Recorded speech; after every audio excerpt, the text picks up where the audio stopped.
All our behavior and our actions flow from our paradigm. Deterministic psychology tends to break out into three areas, three fields: genetic determinism, psychic determinism, environmental determinism. Genetic determinism basically means your grandparents did it to you. Yeah, I have a short fuse. It just seems to go through generations. My father has one, and his father. Yeah, I'm a night person. Yeah, whole family is. Don't talk to me in the morning. I'm not pleasant. This has come through the generations. You see, what if I had a predisposition because of my genetic makeup? Okay, that is the stimulus. Between that and our response to it is our freedom to choose our response. So what would we do? We'd adopt a lifestyle so that it didn't activate that genetic tendency, so that our lives were not made dysfunctional from it.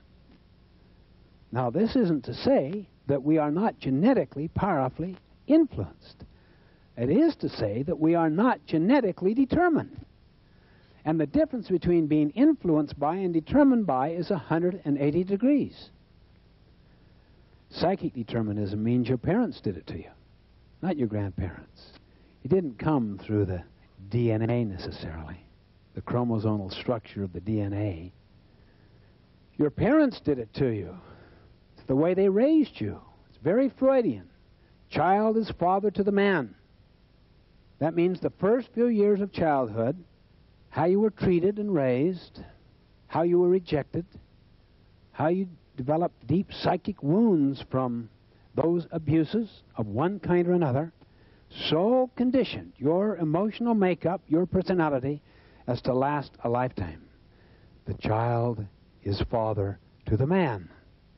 And many have heard, once you're 6, 7, 8, that's it. It's pretty much in concrete. There's not much you can do. Psychic determinism. No question, those forces powerfully influence us. In fact, for the first several years of life, until the time of self-awareness around 7, 8, 9 years old, there is no separation between stimulus and response. So that whatever stimulus went in here went right into the response. And the psychic scarring is there. The genetic tendencies are there. As soon as self-awareness begins to take place, there's a separation. This space, this freedom and power to choose. Then those tendencies are still there. So we're powerfully influenced by genetic and psychic forces. They're there. But we still have this space. We could behave in ways that might even possibly erase these. Or if not erase them, subordinate them, eclipse them, render them non-functional. They still may be there to some degree. Possibly they could be erased through different kinds of therapies. The point is, you still have this freedom to choose. Even if it's that much, work on it.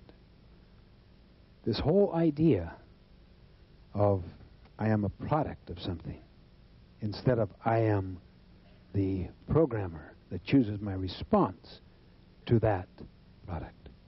Environmental determinism basically means that your spouse is doing it to you. Your boss is doing it to you. Your culture is doing it to you.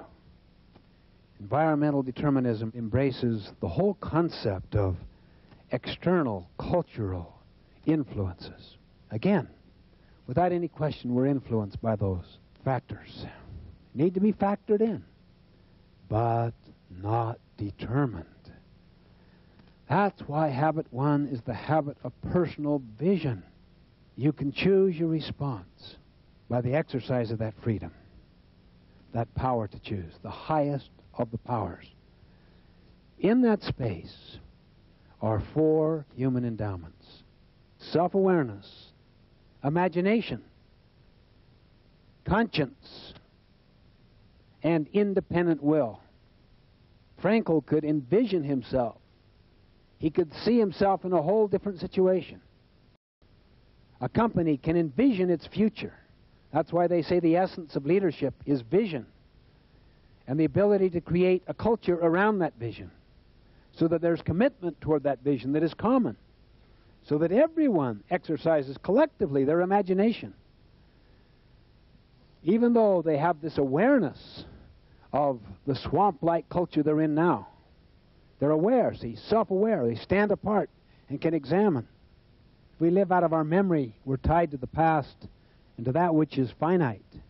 When we live out of our imagination, we're tied to that which is infinite. Has an unbelievable potentiality because we barely scratched what is inside of us.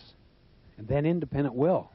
We can act on that imagination. We can act on that conscience, the universal conscience of all mankind. And we can act upon it. We could swim upstream. We could go against the current. You need all four human endowments to optimize. Self-awareness is not sufficient.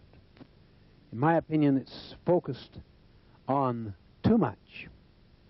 The constant exploration of one's past and the psychic and social scarring that took place. Not that it is not helpful and useful. I think it is. But it is not sufficient. It gets imbalanced if you don't use your imagination to create something new, to find a new meaning, a new value, a new future, and to independently exercise your willpower to move toward it. But imagination is insufficient. Hitler was an imaginative person, but he had no conscience. He was very value-driven, but the values were not based on principles.